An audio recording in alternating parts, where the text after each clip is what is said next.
Very much, Jim. I appreciate that. And to our very honored guests, Charlie and Jeanette, and all the distinguished members of the American Legion, the Ladies Auxiliary, the Sons, and the writers all assembled here, ladies and gentlemen.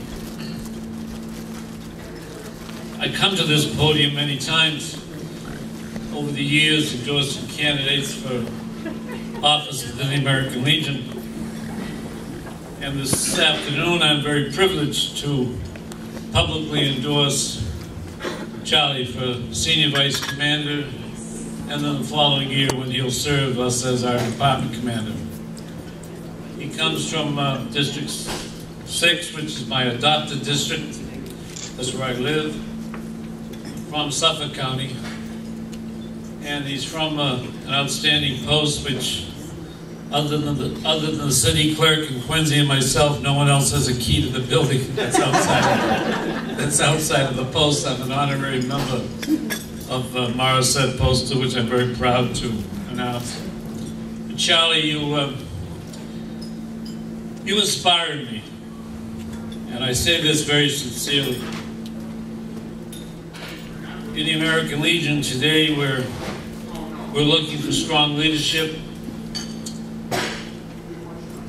We're looking for the young, the women. We're looking for those that can lead us that it seems like it's fallen down. And why do you inspire me, Charlie? Because of your handicap. You've never taken your handicap and sat back on your laurels. You've expressed yourself very well. We all understand who you are and what you're trying to do. And any time that I can ever be of service to you as you travel through this Legion life, please feel free to call me. I think back when I was Vice Commander in 1972, State Commander in 1975, so we go back a long way. So there are many people here to help you, and I know you'll be there. I'm not sure that Larry Norton will ever help you again. We look at the Quincy Ledger yesterday. Larry puts out a program each year for the Vietnam veterans in our city to honor the 48 young men that were killed in action in Vietnam from the city of Quincy. The breakfast at the Alps. We then dedicated 3 squares to 3 of those 48. And then went down to the monument, and it was an all-day affair. And no one puts more work into that program than Larry Norton. But the only picture on the paper, on the ledger yesterday was Charlie. And when that will change when Larry starts to get along with the ledger again.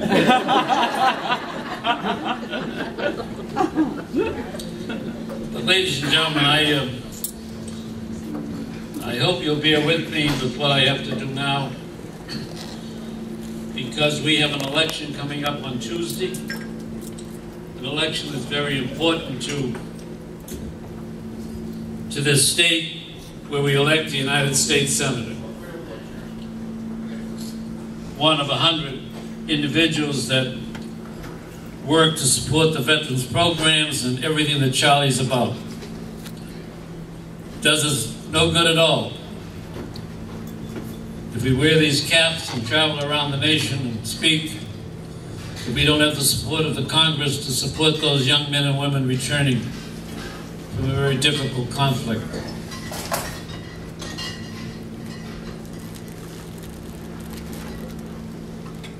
I take off my cap now, because what I'm going to say now is personal. It's not the American Legion, because under our Constitution and under our Charter, we cannot endorse anyone for public office. But I can do it personally. Article 5 of our Constitution. Our founding fathers gave us the right to amend the Constitution when things go wrong. And there is a wrong in our Constitution when on a very narrow decision, 5-4, not 9-0, 5-4, and had Justice Bork been appointed at the time, the vote would have been 5-4 in our favor, but that wasn't to be. It was left to the liberals of this nation on that court. And we must take our country back. You know what happened this past week when we talk about Boston Strong. Boston will be strong when we take this nation back and tell the liberals to go straight to hell. And that decision, 5-4, said that it's perfectly all right to burn the American flag. And I don't believe there's a person in this hall, and I know it's not Charlie, that would agree to that. But since 1989, we have fought to change that and amend the Constitution to protect Old Glory. Well, why do you want to amend the Constitution? You know why? Because we have the right to do that.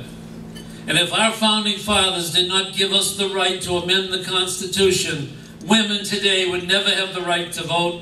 Blacks would not have the right to vote. 18-year-olds wouldn't vote. And yet they can go off to war and carry a rifle and do the things they need to do to keep this country free. So that's why the founding fathers said, when there's a change that has to be made, we'll do it. We passed it in the House over and over again. And we get to the United States Senate, along with our two screwballs that we've had elected over the years, Kennedy and Kerry. They would never vote to protect the flag. Never. And last time they voted in the Senate, we lost it by 1 vote. And to those of the Democrats that are voting on Tuesday, we now have a man that will vote. He's promised his vote. He voted for us as a congressman, and he promised that he'll be that 1 vote, and that's Steve Lynch. That's my vote. I'm not telling you do what you want. I'm just telling you the facts. The facts that we've been fighting since 1989. Let's make Charlie's job a lot easier. Let that be one thing in our program that we don't have to worry about anymore. So Charlie, these are the things that you have to fight for. You will fight for. We've all fought for. But that's the job we have to do. That's the job of wearing the uniform of a great organization. Because when we hear, we forget. And when we see, we remember. It's when we do, we understand. God bless you all.